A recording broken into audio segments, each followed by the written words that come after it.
Therefore whosoever heareth these things of mine and doeth them, I will liken him unto a wise man which built his house upon a rock.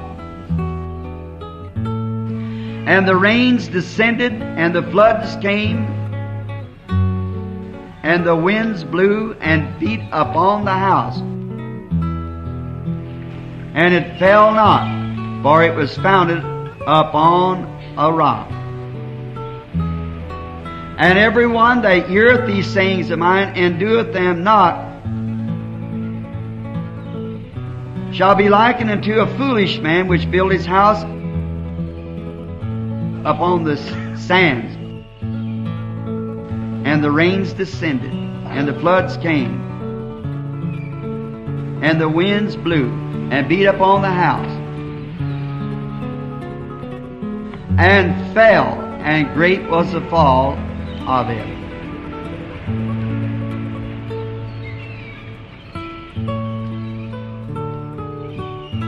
I pray the Holy Spirit will reveal it.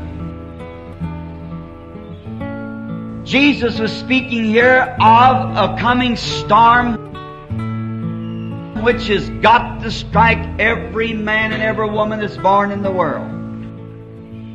There's just no way out of it. That storm will strike you sometime or other. And it depends on what kind of a foundation that you have,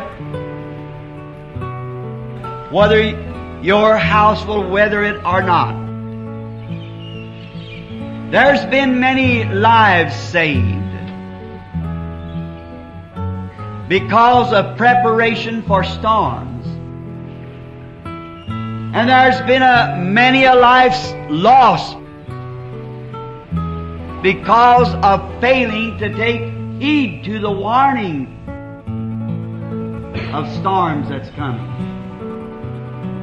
Not long ago, I was told of a story that happened, I believe I read it in a newspaper, down in Florida. They have many great storms that sweeps through Florida. Typhoons that come in off the sea and brings the water for city blocks up into the city and sweeps out everything. And I'm told that their weather prophets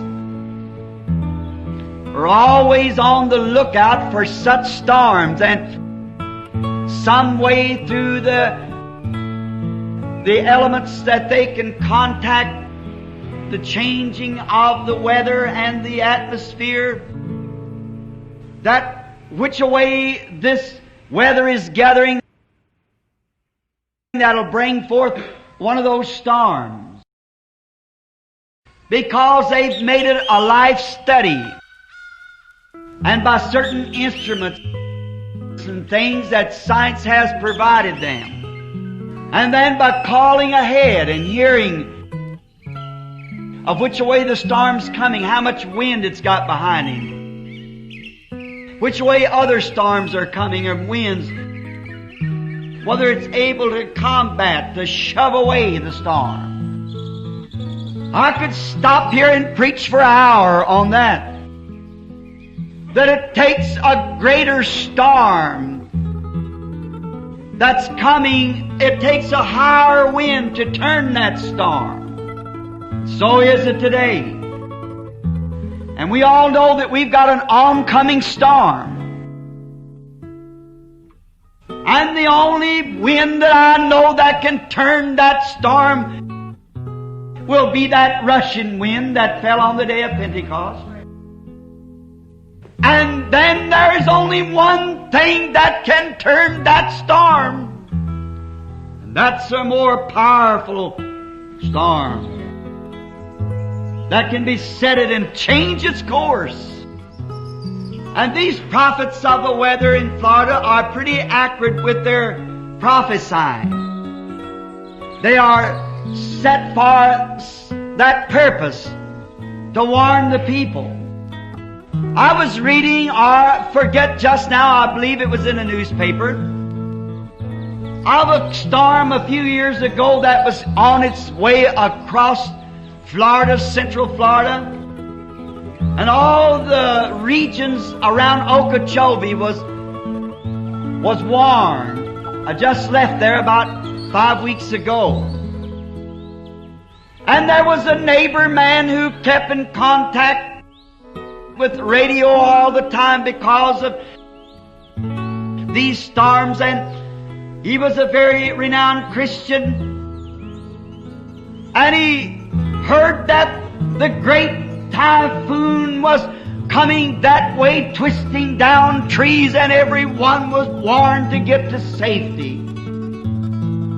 And he thought of his neighbor who had a chicken farm and some light buildings with their chickens in them, their brooder houses and so forth, and their pens, where all that they had in life was tied up with these chickens of their living. And he rushed quickly, frantically up to the gate and stopped his car and jumped out and said to this fella, "Take all the chickens and put them in your storm shelter, and you rush over to mine, because there is coming a typhoon or a storm that's going to twist everything down."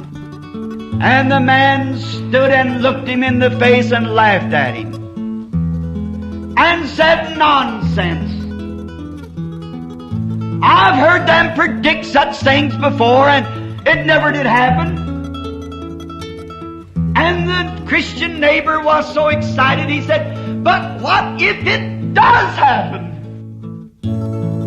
We hear remarks like that along the line. I've heard of this going to happen, that's going to happen. But it is going to happen one of these days. And it behooves us to listen to every warning. But this man said, "I have no time for such foolishness. I raise chickens and I have no time for such." And he cried out. The neighbor said, "In the name of God," he said, "leave those chickens alone, them, John, and come quickly. You and your family, if you don't want to believe it. Let your family come." And he said, "I will not have my children to be excited over a few radio warnings. My children, I have decided, will live as I live. And my wife will listen to me because I am the breadwinner of this home. And she must listen to me. I'm boss here. And I will not have my children all excited or tore up about some nonsense." And the neighbor was turned, and he went to his home, into his shelter, and all of a sudden,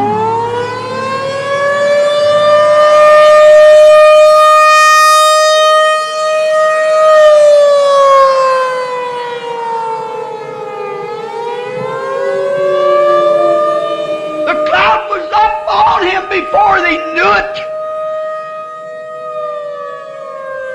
That's the way judgment strikes.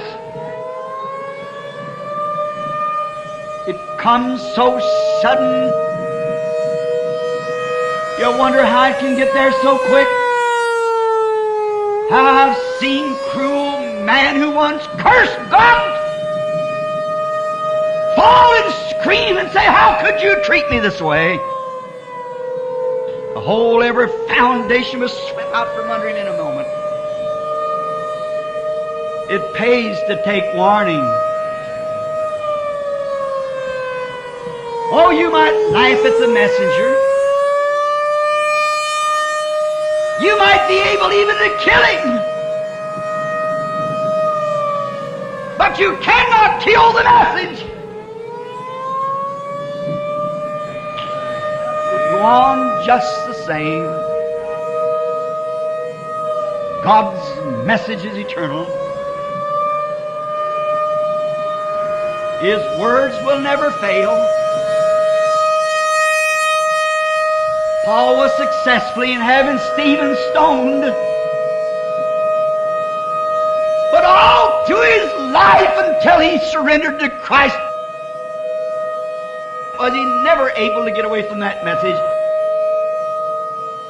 I see heavens open and Jesus standing at the right hand of God. Something got a hold of him. It wasn't the messenger, it was the message he had.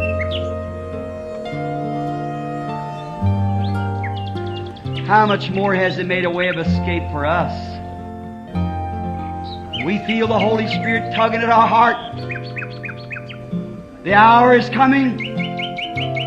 We see the shadows of the atomic age. We see the shadows of the Hadron age. We see nations are breaking.